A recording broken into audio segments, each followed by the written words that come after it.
Welcome back to CBS News election headquarters in New York. You are looking live at people counting votes in Fulton County, Georgia. Lots of transparency in the process. You can also see what's happening right now at the Harris and Trump campaign headquarters. It's 8:30 p.m. in the east, 5:30 p.m. in the west. Let's check in with the three battleground states where the polls are closed. In Georgia, CBS News characterizes this race as a toss-up. Look at this. Only 53% of the vote in, even though it's 8:30. You know, the Secretary of State had told us we were going to have more votes in. I'm going to check in with David Becker on that, what's happening. And we'll check in at the Magic Wall. Let's take a look at North Carolina, another important battleground state tonight. Again, it is early in the night, but look at this. It is a toss-up at this hour. New reporting coming in from North Carolina we want to share with you shortly. And then Pennsylvania, the electoral prize of the night.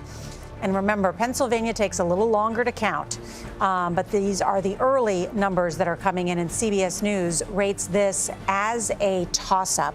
But we are hearing some interesting things about long lines in Pennsylvania. Some polling places extended, some polling places not extended. We're going to dig into those numbers. Let me also show you these other results just coming in from other states, including one where the polls just closed. In Arkansas, CBS News projects Donald Trump will win in that state. Let's take a look at Missouri. CBS News projects Trump will win there as well. And just in from our data desk, in South Carolina, CBS News projects Trump will win also in that reliably red or Republican state. CBS News projects Kamala Harris will win the District of Columbia, where her election night headquarters are. No surprise there. And 3 electoral votes there. And then in the race for the all-important number of 270 electoral votes, Donald Trump is at 105. Kamala Harris has 27 at this hour.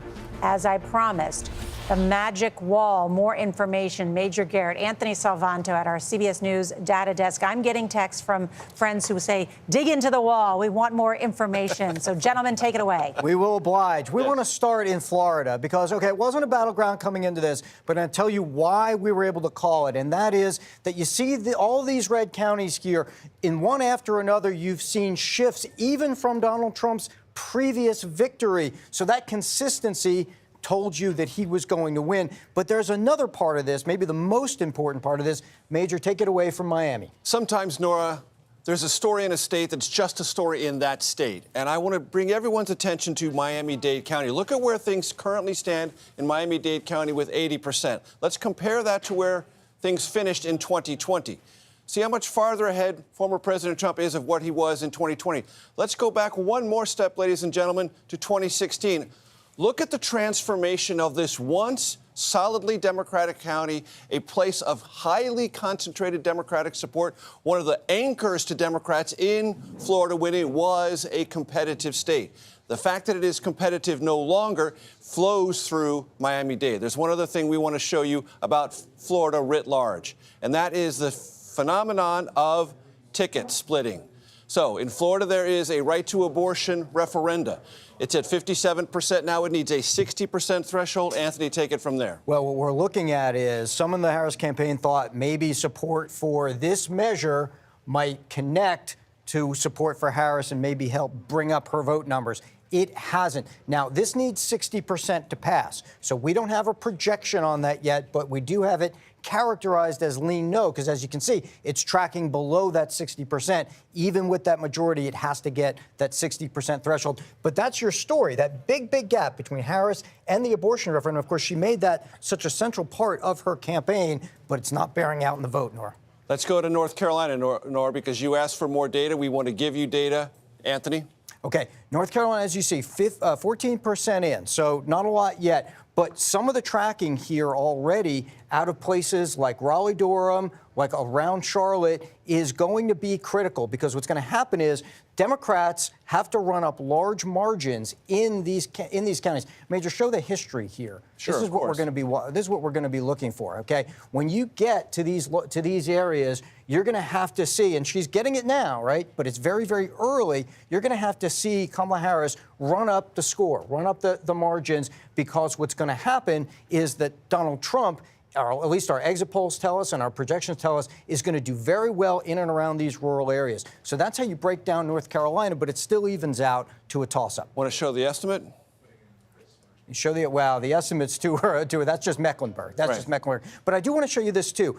Take a look at the ticket splitting in this, because this is important. So go to the ticket splitting, and here again, we have a story in differences, because here's Harris's current number, right? But you also saw Josh Stein win at 58%. And so at that point, he versus the 49% that we're getting for Harris right now, those differences telling you that some Republicans have gone over. There's a Trump-Stein vote in North Carolina. There's a bit of a Trump-Stein vote right there. Yeah, of course, that was a controversial race, and one everybody was paying attention to. Gentlemen, this is excellent information. Can we go back to Georgia and just see? I want to see where the outstanding vote is there. Of course, we have heard there's record voting. Not we knew in the early vote, but also today. So just want to get a sense is where is the outstanding vote right now? I'm glad you asked, because here on this map, what you see is the circles represent the amount of outstanding vote, and the color represents what's projected or the past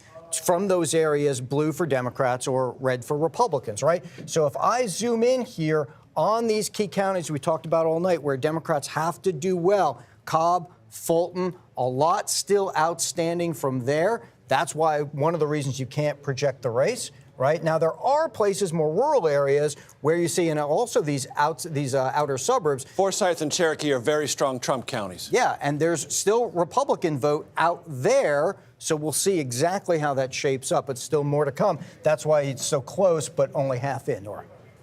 All right, let's keep looking into those numbers in Georgia and North Carolina. So close at this hour. Thank you very much.